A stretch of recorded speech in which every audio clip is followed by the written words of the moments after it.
It's starting to feel like a bad dream. Some dystopian future where corporations are working us harder and harder, giving us less time to live our lives. Many of us are working 2 or more jobs just to pay the bills. There's almost no time for real fun anymore. We live vicariously through social media as the American dream comes crumbling down around us. The American tragedy. But don't lose faith just yet. I'm here to tell you that it's very possible to enter a new age where you can incorporate fun and adrenaline into your everyday life. Enter the Arvala M11. Whether you're full sending it to work, shredding to the store to buy more baby formula, or taking full advantage of your 1 day off per week, this electric scooter's got all the fun you need plus some. You'll be shredding through traffic, 50 miles per hour with the wind in your hair as everyone watches you blast on by. Your life can be yours again. I've been testing and riding this scooter for weeks, and it's been nothing short of impressive. I've got lots to say in today's video, so if you're ready, buckle up for another Ginger on Wheels full review.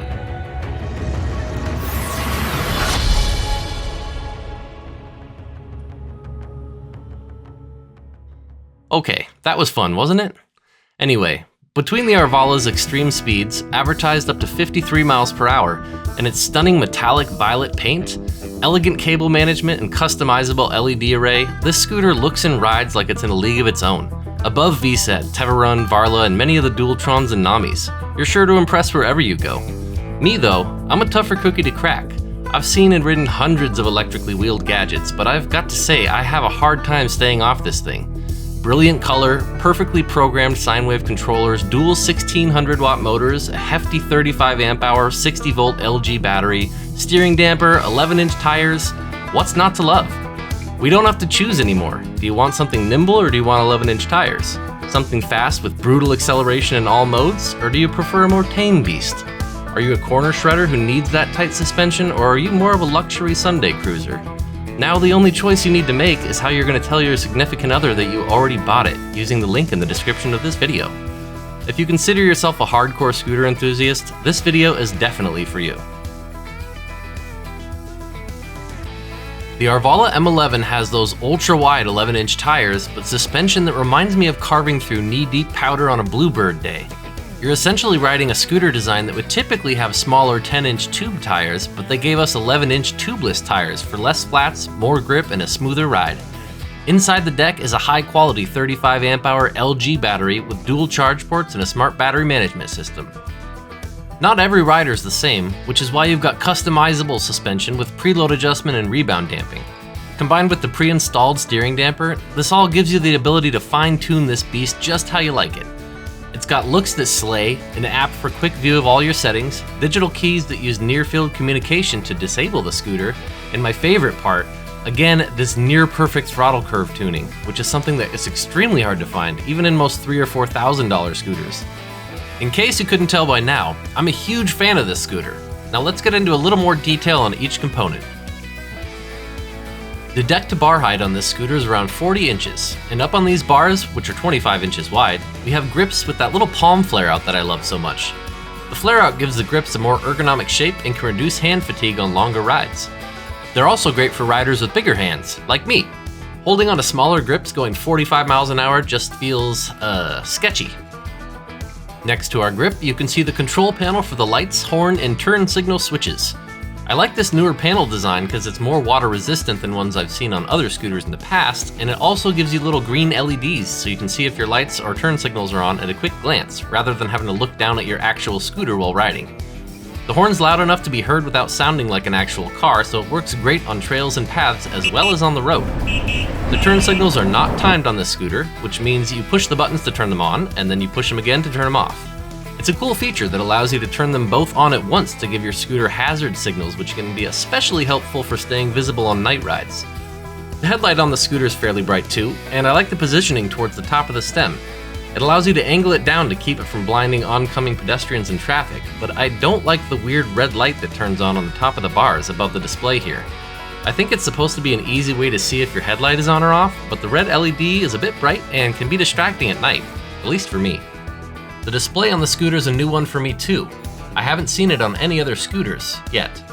It's built into the handlebars and shows all sorts of useful information like your current speed, speed mode, if you're using single or dual motors, if your lights are on or off, kick or zero start, if are connected via Bluetooth to the app, turn signals, and more.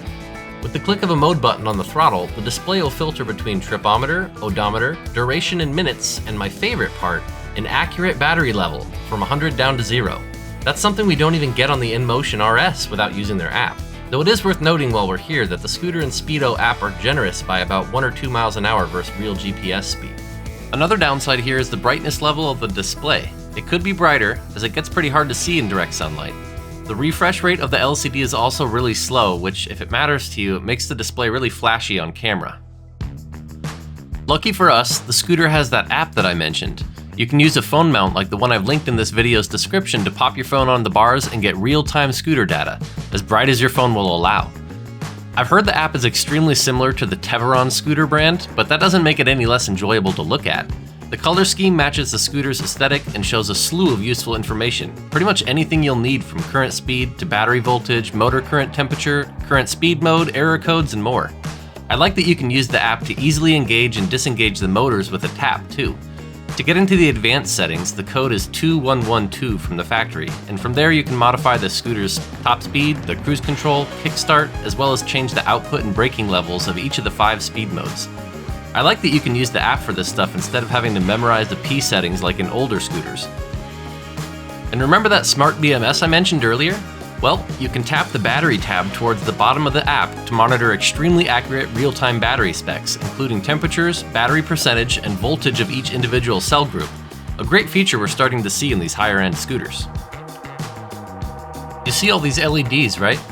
There are RGB LEDs in the stem and along the side of the deck, which again can be controlled from the app. You can change color modes and patterns, or if you don't like that style, you can just turn them off completely. I personally like them a lot. When you're riding around town, there's no doubt they turn your scooter into a real head turner, as if the paint job wasn't enough. This scooter does not have a twist or thumb throttle. It uses a sine wave trigger throttle, which I think is most excellent for both on and off-roading. This is also where the main power button for the scooter is, as well as up and down buttons for the speed modes, and a mode button which will flip through different trip specs on the display. You can also hold the mode button down to switch quickly between single or dual motor mode. One of the things I love about this scooter is how perfectly the throttle curve is mapped. The acceleration is extremely smooth at low throttle, very easy to modulate, and has a predictable power output. But with the flick of a finger, you can unleash all of the power. The M11 can dump around 6,000 watts of output power to the ground at once, but unlike other more powerful scooters like the InMotion RS or the Cabo King GTR, there isn't much of an artificial ramp-up feeling to the power. To me, it feels a lot closer like what you'd expect out of a car, or in the EV world, the Sur-Ron or Talaria e-bikes that use central geared motors. There's something unique about how the M11 puts the power to the ground that's much more predictable and makes riding this scooter a real blast, whether you want to cruise leisurely or get really aggressive with it.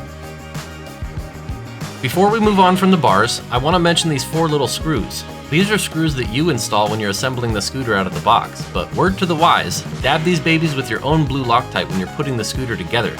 The M11 rips so hard that they have a hard time staying tight when you're torquing on the bars for dear life.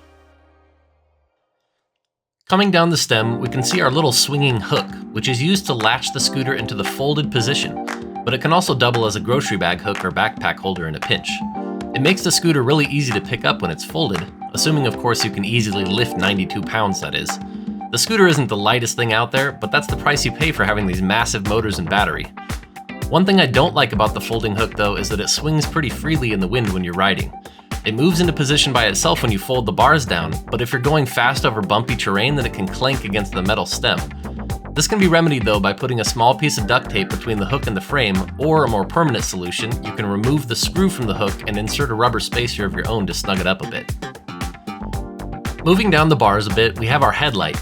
This is the main light that turns on when we click the light button from the control panel on the bars. It has an adjustable throw length because it's located towards the top of the bars and pivots up and down, which is really nice. It's decently bright and will work for low-speed night rides and for maintaining visibility at night, but it's really easy to outrun the light at high speeds. For high-speed night rides, I recommend something like the Firelight from PEVOutlet.com. Along the stem, we can see 2 more LED strips, one on each side, which again are fully adjustable using the app, including the ability to turn them off if rolling down the street like a disco ball isn't your cup of tea. The latch on this scooter is a new design to me, and as long as you make sure it's properly locked before you go riding off, it's extremely secure. There's zero wiggle or play in the bars, which is always a good thing.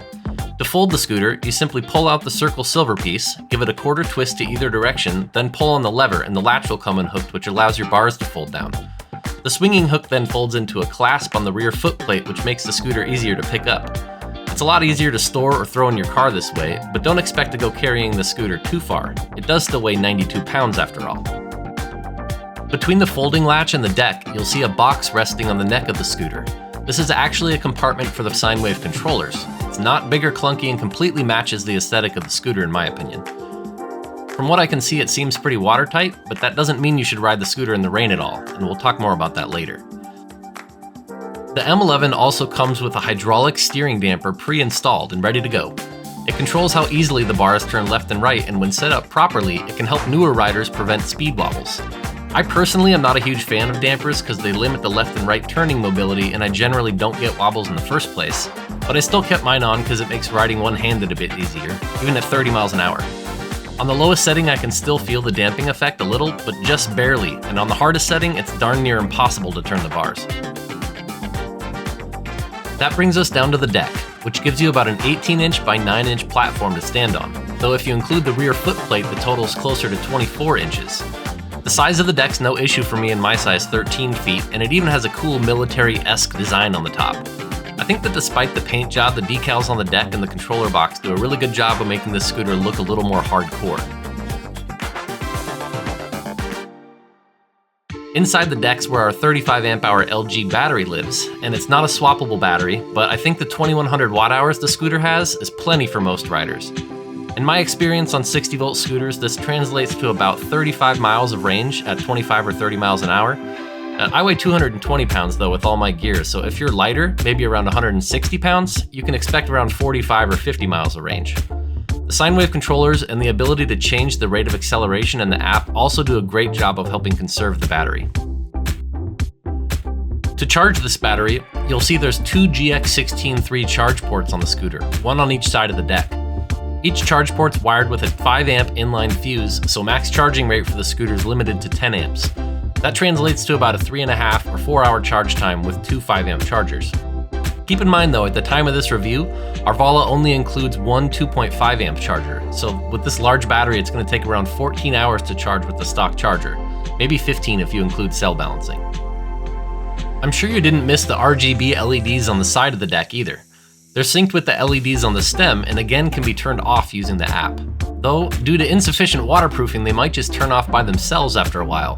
There are 4 corner pieces around the edges of the deck and they house the blinker lights and cover up the wiring for the rear motor and the LEDs along the side.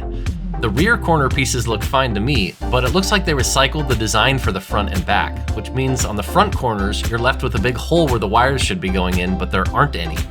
If you're riding around in the rain, I could easily see water getting rammed in through these holes, which seems like a really big oversight there. I went ahead and covered the holes on my 2 front corner pieces with some duct tape and liquid electrical tape. For now that'll have to do, but it sure would be nice to see Arvala revisit that design for future generations of the scooter. The deck has a ground clearance of about 7 inches, and this is thanks to our 11-inch tires combined with the extra pillowy suspension. The suspension feels a lot to me like a Nami or a VSET 10 Plus. It's really soft and makes for a great time carving. You can adjust the preload of the suspension with a spanner wrench, and you can turn the red dial on the suspension left to right to give yourself faster or slower rebound. Combined with the steering damper, these adjustments really allow you to fine-tune the ride. Word to the wise here though, if you're over 200 pounds and ride like a lunatic like me, you're going to want to increase the preload on your front shock. If you're full sending it around fast enough with out-of-the-box settings, the front suspension can compress so hard that it'll bust off your front fender, which did happen to me. Learn from my mistakes here, people. Use a spanner wrench and properly set up your preload on both shocks before you go off on your first high-speed ride. The front tire is easy, but it is worth noting that you have to remove the tire to adjust the preload on the rear shock. These springs do seem like a great fit for the scooter. I can really shred on the thing, and unlike the VSET, there's no chattering up and down of the front tire under braking or corners. Okay, moving on from the suspension, let's talk about the brakes. They're fully hydraulic nut-style brakes on the front and rear. Up on the bars, the left brake lever is the rear brake, and the right lever is your front brake. If you hit either of these brakes, then the controllers will automatically disengage power to the motors and also turn on the rear brake light above the fender. The brake light has 2 different brightness levels, which serves as sort of a tail light and a brake light. When the lights are on, then the brake light's always on, but if you actually hit the brakes, then the light gets brighter. Down on the caliper, you'll notice these brake pads have heat sinks to help keep them cooler and give you even more stopping power. I've really got zero issue with the brakes. Combined with the 160mm rotors, they seem like a perfect fit for the scooter. In the app, you can even turn on an adjustable electronic brake, or eABS as they call it, to help you save brake pads and add even more stopping power to the scooter if you want to. The eABS strength can be adjusted in each speed mode using the advanced settings section of the app. I tested the electronic brake at full power down a really steep hill at high speed, and I did not blow the controller, which can sometimes happen on scooters, so I think it's safe to say they programmed those pretty well too. You'll see next to the brakes above each wheel, we've got our fenders. These do leave a bit to be desired. Both of the fenders aren't really long enough to prevent water from spraying off the front and back of the tires, but this scooter isn't really made for riding in the wet. With the pre-installed street tires and low IPX5 water resistance rating, I get the impression this thing's meant for shredding on dry roads only.